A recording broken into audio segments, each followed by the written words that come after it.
ciudadela. La construcción de la ciudadela fue obra de Saladino. Cuando el sultán subió al poder, quiso romper así con las tradiciones de los fatimíes, que residían más al norte, en el Caira, el núcleo abasí de la ciudad. El lugar elegido para construir su residencia fueron las estribaciones de las colinas de Mokatam, desde las que se dominaba a la vez el Fustat y el Cairo. En este emplazamiento construyó una inmensa fortaleza que después fue también la residencia de los sultanes mamelucos y de los pachás otomanos. Mezquita de Mohamed Ali. Su construcción, realizada en el estilo turco de las mezquitas de Estambul, fue iniciada por el sultán Mohamed Ali en 1824 y terminada en 1857 por su hijo Said Pachá. Frente a la refinada elegancia de las mezquitas del período mameluco, la mezquita de Mohamed Ali se caracteriza por la grandiosidad de sus proporciones y por la exageración y el lujo de su decoración. Se denomina también mezquita de alabastro por estar completamente recubierta de esta piedra. Está precedida por un patio porticado con una fuente para las abluciones en el centro y una torre de reloj cuadrada en el lado noroeste. La mezquita propiamente dicha está rematada por una gran cúpula sobre pechinas, rodeada de 4 semicúpulas. En su interior se halla a la derecha la tumba de Mohamed Ali, rodeada por una reja de bronce dorado. Desde la terraza jardín que hay detrás de la mezquita se domina un amplio panorama de la ciudad y sus alrededores, alcanzando la vista hasta las pirámides de El Giza, Abusir y Saqqara. Detrás de la mezquita se puede visitar también una pequeña parte del palacio de El Jawara, construido por Mohamed Ali entre 1811 y 1814, desde hace poco parcialmente restaurado.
pueblo egipcio estaba presente en todos los actos de la vida cotidiana e incluso más allá de la vida terrena. En un principio, los egipcios adoraron a los fenómenos de la naturaleza, luego las cualidades de algunos animales y por último acabaron descubriendo a los dioses antropomorfos. En realidad, nunca llegaron a abandonar esta triple adoración y su solución fue fundirla, creando esos dioses con cualidades de la naturaleza y atributos zoomorfos, cuya representación es tan habitual en tumbas y templos. A esta compleja evolución del sentimiento religioso egipcio debemos añadir la existencia de distintos dioses provinciales junto a multitud de dioses locales, con sus cualidades específicas y que temporalmente podían ser absorbidos por los primeros según la importancia política que alcanzara la ciudad natal del dios. Esta pluralidad hace difícil explicar el mundo religioso del antiguo Egipto. Sin duda, no existió en la antigüedad ninguna otra cultura con tantos textos religiosos como esta. Pero, en cambio, no se conoce ningún libro sistemático que exponga el conjunto de creencias de este pueblo. Los textos de las pirámides, los textos de los sarcófagos y el libro de los muertos son básicamente los elementos que han servido para tratar de entender las creencias de los egipcios, aun sabiendo que en ellos se recogen relatos y admoniciones hechas para los dioses. Aunque hay varias leyendas que explican el nacimiento del mundo y se atribuye tal mérito a diferentes dioses, los egipcios creían que del caos universal, de las aguas primordiales, surgió un montón de tierra o limo en la que pronto aparecieron las primeras formas de vida. Gracias al espíritu creador, el sol fue uno de los fenómenos naturales que más adorado por este pueblo, que además le dio diversos nombres, siendo Re el más famoso. El primer trabajo de Re, según este mito cosmológico, fue crear a los dioses y a los hombres. De entre los dioses zoomorfos cabe destacar a Khnum, con figura de carnero y asociado a la creación del mundo; Anubis, con figura de chacal, considerado el guardián de las tumbas; Thoth, representado como un ibis, dios de la ciencia y de la sabiduría. La pervivencia del culto a estos dioses y la aparición de dioses antropomorfos fue la causa de que su representación adquiriera algunos cambios. Conservaron su cabeza animal, pero su cuerpo adquirió forma humana. Uno de los primeros dioses representado bajo forma humana fue Ptah, considerado como el artífice de las artes. Natural de Menfis, fue el dios más poderoso del imperio antiguo, y bajo su advocación se construyeron los más importantes monumentos funerarios de la antigüedad. El mito mejor conocido es el de Osiris. El cielo y la tierra tuvieron 4 hijos: Osiris, Set, Isis y Neftis. Osiris era el dios de la naturaleza, el espíritu de la vegetación. Asesinado y descuartizado por su hermano Set, resucitó para gobernar en el mundo de ultratumba. Gracias a los esfuerzos de Isis, su esposa, que recorrió la tierra hasta lograr reunir todos sus miembros dispersos. El hijo de Osiris e Isis, Horus, venció a Set arrebatándole el gobierno de la tierra y ocupando su lugar. Según este mito, Osiris representaba todo lo beneficioso y fructífero. Set la destrucción y la perversidad. Isis había instituido la familia y enseñaba a los hombres cómo hacer el trabajo cotidiano. Y Neftis, esposa de Set, era la reina de los muertos y abandonó a su marido cuando éste mató a Osiris. Los faraones, siguiendo la leyenda tradicional, cuando iniciaban su gobierno, lo hacían como encarnación de Horus y al morir se convertían en Osiris para reinar en el mundo de los muertos. La preponderancia de un dios sobre los demás iba ligada al triunfo político de su ciudad natal.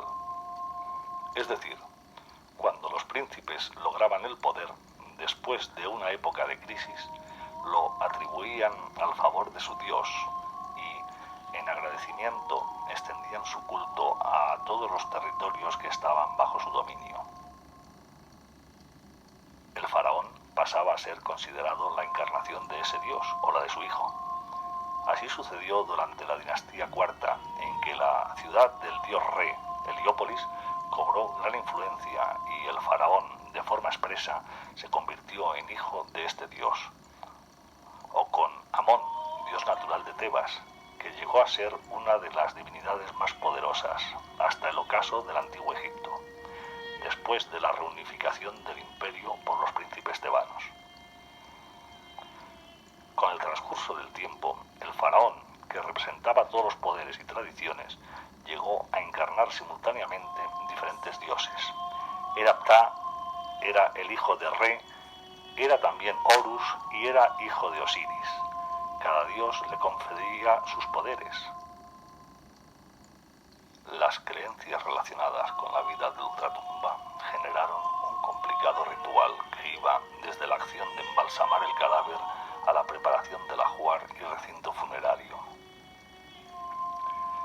Era creencia general que en el reino de la muerte se repetían los mejores momentos de la vida terrena. Por ello, el egipcio no temía la llegada de la muerte, seleccionando y recogiendo los objetos que lo acompañarían a la otra vida según sus posibilidades económicas. Hasta el Imperio Antiguo, la vida de ultratumba, reservada al faraón, su familia y algunos allegados, pero esta idea de inmortalidad fue calando en las distintas capas sociales hasta alcanzar incluso a los más humildes.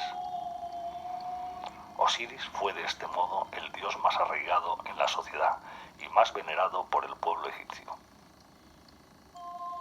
No todos los egipcios podían costearse un entierro completo en el que estaba incluida la momificación, ni construirse la tumba deseada, pero hasta el más pobre enterramiento hallado refleja ese deseo de llegar a la otra vida con algunos objetos considerados importantes, aunque solamente fuera comida y algún utensilio tosco. La preparación de la tumba no bastaba para pasar adecuadamente al reino de Osiris.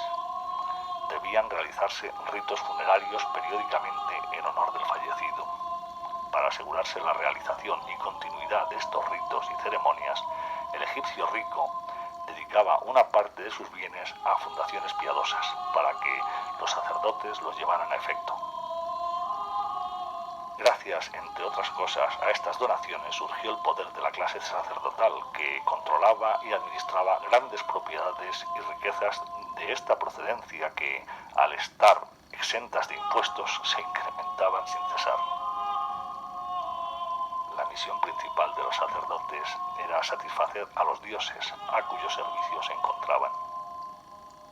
La atención del dios se efectuaba siguiendo un estricto ceremonial que incluía su limpieza, alimentación y adoración, como si se tratara de un humano. Durante las festividades, la imagen de la deidad era sacada del templo y acompañada por un fastuoso cortejo, paseada por los alrededores para que el pueblo pudiera contemplarla, porque a su santuario no se podía acceder.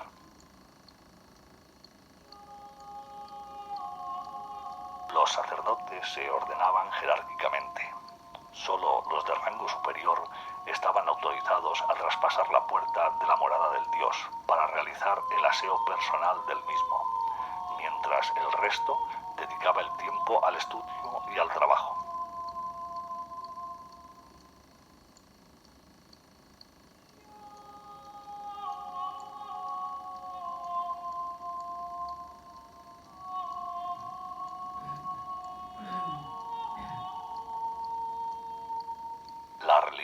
egipcia impregnó toda la sociedad del antiguo Egipto y, en ciertos aspectos, constituyó una ayuda para la pervivencia de esta civilización. Sacralizó a los faraones, su carácter politeísta la hizo tolerante con otras creencias, evitándose así discordias de tipo religioso, y su preocupación por la vida de ultratumba favoreció el que la cultura quedara inmortalizada.